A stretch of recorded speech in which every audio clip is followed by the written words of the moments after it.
नमस्कार दोस्तों, आज हम बात करेंगे मॉक ड्रिल के बारे में।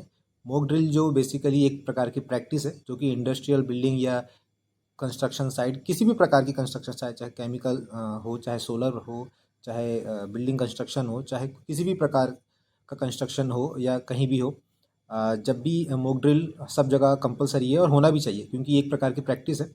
क्योंकि इससे ये हमें फ़ायदा है कि जब भी कभी अचानक से कोई सही में अगर कोई हादसा हमारे उसमें या हज़ार्ड कुछ अपीयर हो जाता है हमारे वर्क प्लेस पे, तो हम उससे निपटने में या उससे हैंडल करने में सक्षम रहें। तो जैसा अभी हमने बात किया कि मॉक ड्रिल क्या होता है, अब हम बात करते हैं कि जब हमें मॉक ड्रिल करना है उसके पहले हमें क्या क्या तैयारी करनी होगी। तो सबसे पहले हमें हमारी जो सेफ्टी कमेटी है, हमारे जो पर्सन, सबको बैठ के एक प्लानिंग करना है। प्लानिंग करने के बाद सबको अपना अलग अलग जो रोल है वो डिस्ट्रीब्यूट करना है, और उसके बाद फिर हमें जो हमारे क्लाइंट हैं उन्हें इन्फॉर्म करना है कि सर हम इस तारीख को मॉक ड्रिल करने वाले हैं और ये हमारा टॉपिक है। एंड उसके बाद फिर हमें मॉक ड्रिल के दौरान वो जो हमारे जो कैरेक्टर हैं, जो हमने जो एक दूसरे को जो सौंपे हैं कि आपका ये कैरेक्टर है, आपको ये करना है, आपको वो करना है, और ये इसे इस तरह से इतने ध्यान से करना है कि किसी को कानो कान खबर भी ना हो। मतलब मॉक ड्रिल इस तरह से होना चाहिए कि ये एकदम एक सच्चाई लगे। इसलिए हमें जो इवन जो वर्कर को भी, जिसको भी इंक्लूड करना है, उसे भी ये कहना है कि आपके अलावा किसी और में साइड में अदर जो वर्कर आपके साथ में काम कर रहे हैं उन्हें पता भी नहीं लगना चाहिए। और मॉक ड्रिल के दौरान आपने जो कैरेक्टर दिए गए हैं उसे बहुत अच्छे से निभाना है। और जब मॉक ड्रिल आपका कंप्लीट हो जाता है तो उसके बाद हमें एनालिसिस करना है कि अब हमें कहाँ हमसे चूक हुई है, कहाँ हमसे कुछ दिक्कत हुई है, तो उसको हम आने वाले ड्रिल में सुधार सकते हैं। तो ये एक पूरी प्रक्रिया होती है मॉक ड्रिल की, जो हमें तैयारी करनी चाहिए मॉक ड्रिल करने से पहले। जैसा कि आप देख पा रहे हैं कि एक वर्कर कनेक्शन लेने के लिए गया, परंतु इंडस्ट्रियल प्लग डैमेज होने के कारण उसे जोरदार झटका लगा तथा वह गिर गया।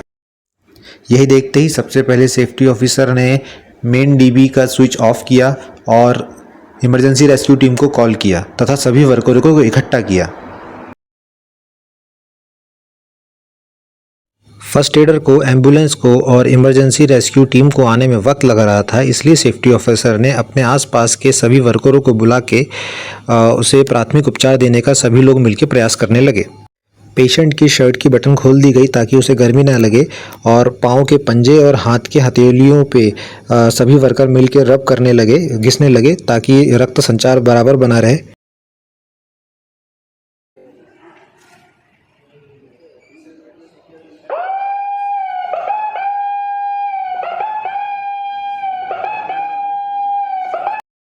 अभी जो आपने सायरन सुना वो इमरजेंसी रेस्क्यू टीम और जो हमारे फर्स्ट एडर हैं उनके आने का सायरन था। वो लोग अब यहाँ पहुँच चुके हैं। जैसे कि आप सामने देख पा रहे हैं, ये हमारे फर्स्ट एडर हैं, हमारे जो कंपनी में जो हायर रहते हैं। अब ये पेशेंट की स्थिति चेक करेंगे कि अभी स्थिति कैसी है, उनकी धड़कनें चेकिंग करेंगे, उनकी नब्ज़ वगैरह देखेंगे और शुरुआती उपचार देंगे। जैसे कि ये अभी सीपीआर प्रक्रिया का हिस्सा है जो ये अभी कर रहे हैं। सीपीआर का मतलब कार्डियो पुल्मोनरी रेसिसिटेशन होता है। बिजली के झटके लगने के दौरान यह प्रक्रिया काफ़ी कारगर साबित होती है।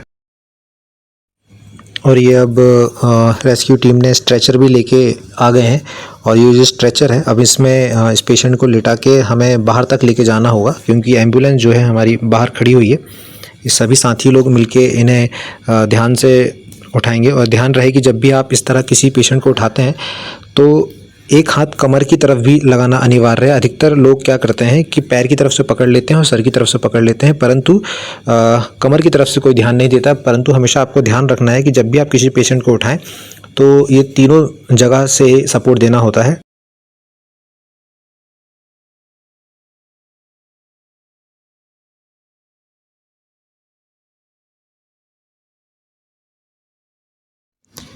अगर इस वीडियो के दौरान आपने ध्यान दिया हो तो स्काई ब्लू ड्रेस पहने हुए दो क्लाइंट हमारे साथ पूरे मॉक ड्रिल के दौरान मौजूद रहते हैं, और वो लोग इस मॉक ड्रिल की छोटी छोटी सारी बातों को ध्यान में रखते हैं। जैसे कि हादसा कितने बजे हुआ, सबसे पहले किसने उसे देखा, किसने सुपरवाइज़र को या सेफ्टी ऑफिसर को कॉल लगाया, सेफ्टी ऑफिसर ने रेस्क्यू टीम को कितने बजे फ़ोन लगाया, रेस्क्यू टीम कितने बजे आई, यहाँ से कितने बजे एम्बुलेंस को लेके गया, ये सारी जानकारी मतलब पूरी वो लोग जो क्लाइंट है हमारे वो सारी जानकारी नोट डाउन करते हैं। और उसके बाद मॉक ड्रिल के बाद हमें ये भी बताते हैं कि क्या क्या आपके पॉजिटिव पॉइंट थे और क्या क्या आपके नेगेटिव पॉइंट थे, मतलब कि कहाँ कहाँ आपकी मॉक ड्रिल में कमी रह गई है या उसको सुधारने की ज़रूरत है, हाँ, सिस्टम को सुधारने की ज़रूरत है। ये सारी चीज़ें हमें जो क्लाइंट है हमें सब बताते हैं।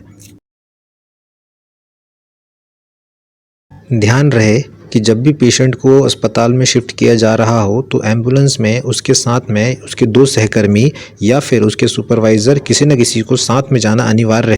इमरजेंसी रेस्क्यू टीम के जाने के बाद अब हम सभी वर्करों को असेंबली पॉइंट में एकत्रित करेंगे और उन्हें समझाएंगे कि किस तरह ये आज जो हादसा हुआ है ये नहीं होना चाहिए था या किस समीकरण में हुआ है।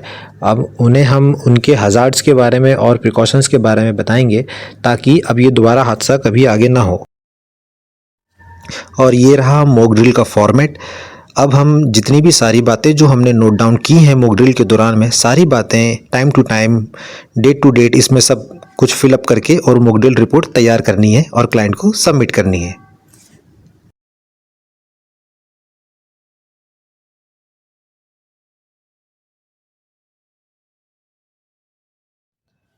तो मैंने अपना जो मॉक ड्रिल का जो एक्सपीरियंस था वो आप लोगों के साथ साझा किया। उम्मीद करता हूँ कुछ अगर अच्छे सुझाव अगर आपके होंगे तो आप मुझसे ज़रूर उसको साझा कीजिएगा। और आशा करता हूँ आपको ये वीडियो पसंद आया होगा। तो मुझे अब आज्ञा दीजिए। जय हिंद, जय भारत।